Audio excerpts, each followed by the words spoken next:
بسم اللہ الرحمن الرحیم۔ السلام علیکم ورحمۃ اللہ وبرکاتہ۔ بیٹیوں کو زندہ دفن کرنے والے کا دردناک واقعہ۔ جب حضرت محمد مصطفیٰ صلی اللہ علیہ وسلم نے داہیہ کلبی رضی اللہ عنہ کو اسلام قبول کرنے کی دعوت دی تو حضرت داہیہ کلبی نے کہا، اللہ کے نبی، میں مسلمان تو ہو جاؤں لیکن ایک بات کا ہر وقت ڈر لگا رہتا ہے۔ ایک گناہ میں نے ایسا کیا ہے کہ آپ کا اللہ مجھے کبھی معاف نہیں کرے گا۔ آپ صلی اللہ علیہ وسلم نے فرمایا، اے داہیہ بتا تو نے کیسا گناہ کیا ہے؟ تو حضرت داہیہ کلبی نے کہا، یا رسول اللہ، میں اپنے قبیلے کا سردار ہوں اور ہمارے ہاں بیٹیوں کی پیدائش پر انہیں زندہ دفن کیا جاتا ہے۔ میں کیونکہ قبیلے کا سردار ہوں اس لیے میں نے 70 گھروں کی بیٹیوں کو زندہ دفن کیا ہے۔ آپ کا رب مجھے کبھی معاف نہیں کرے گا۔ اسی وقت حضرت جبرائیل امین علیہ السلام حاضر ہوئے۔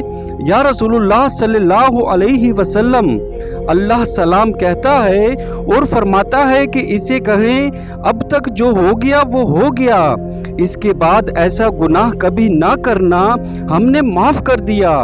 حضرت داہیہ آپ کی زبان سے یہ بات سن کر رونے لگے۔ آپ صلی اللہ علیہ وسلم نے فرمایا، داہیہ اب کیا ہوا ہے، کیوں روتے ہو؟ حضرت داہیہ کلبی کہنے لگے، یا رسول اللہ، میرا ایک گناہ اور بھی ہے جسے آپ کا رب کبھی معاف نہیں کرے گا۔ آپ صلی اللہ علیہ وسلم نے فرمایا، داہیہ کیسا گناہ بتاؤ؟ حضرت داہیہ کلبی فرمانے لگے، یا رسول اللہ، میری بیوی حاملہ تھی اور مجھے کسی کام کی غرض سے دوسرے ملک جانا تھا۔ میں نے جاتے ہوئے بیوی کو کہا کہ اگر بیٹا ہوا تو اس کی پرورش کرنا اور اگر بیٹی ہوئی تو اسے زندہ دفن کر دینا۔ داہیہ روتے جا رہے ہیں اور واقعہ سناتے جا رہے ہیں۔ میں واپس بہت عرصہ بعد گھر آیا تو میں نے دروازے پر دستک دی۔ اتنے میں ایک چھوٹی سی بچی نے دروازہ کھولا اور پوچھا، کون؟ میں نے کہا، تم کون ہو؟ تو وہ بچی بولی، میں اس گھر کے مالک کی بیٹی ہوں، آپ کون ہیں؟ داہیہ فرمانے لگے، یا رسول اللہ صلی اللہ علیہ وسلم، میرے منہ سے نکل گیا، اگر تم بیٹی ہو اس گھر کے مالک کی تو میں مالک ہوں اس گھر کا۔ یا رسول اللہ، میرے منہ سے یہ بات نکلنے کی دیر تھی کہ چھوٹی سی بچی نے میری ٹانگوں سے مجھے پکڑ لیا اور بولنے لگی، بابا آپ کہاں چلے گئے تھے؟ بابا میں کس دن سے آپ کا انتظار کر رہی ہوں۔ حضرت داہیہ کلبی روتے جا رہے ہیں اور فرماتے ہیں، اے اللہ کے نبی، میں نے بیٹی کو دھکا دیا اور جا کر بیوی سے پوچھا، یہ بچی کون ہے؟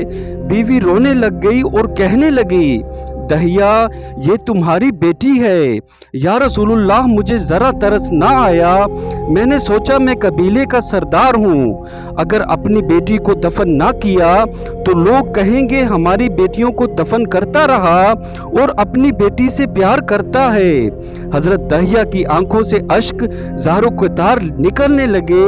یا رسول اللہ، وہ بچی بہت خوبصورت، بہت حسین تھی، میرا دل کر رہا تھا اسے سینے سے لگا لوں، پھر سوچتا تھا کہیں لوگ بعد میں یہ باتیں نہ کہیں کہ اپنی بیٹی کی باری آئی تو اسے زندہ دفن کیوں نہیں کیا۔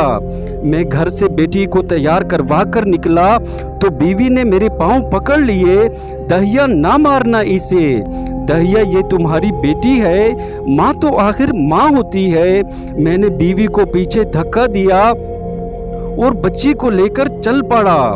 راستے میں میری بیٹی نے کہا، بابا مجھے نانی کے گھر لے جا رہے ہو؟ بابا کیا مجھے کھلونے لے کر دینے جا رہے ہو؟ بابا ہم کہاں جا رہے ہیں؟ داہیہ کلبی روتے جاتے ہیں اور واقعہ سناتے جا رہے ہیں، یا رسول اللہ، میں نے بچی کے سوالوں کا جواب ہی نہیں دیتا تھا، وہ پوچھتی جا رہی ہے، بابا کدھر چلے گئے تھے؟ کبھی میرا منہ چومتی ہے، کبھی بازو گردن کے گرد دے لیتی ہے، لیکن میں کچھ نہیں بولتا۔ ایک مقام پر جا کر میں نے اسے بٹھا دیا اور خود اس کی قبر کھودنے لگ گیا۔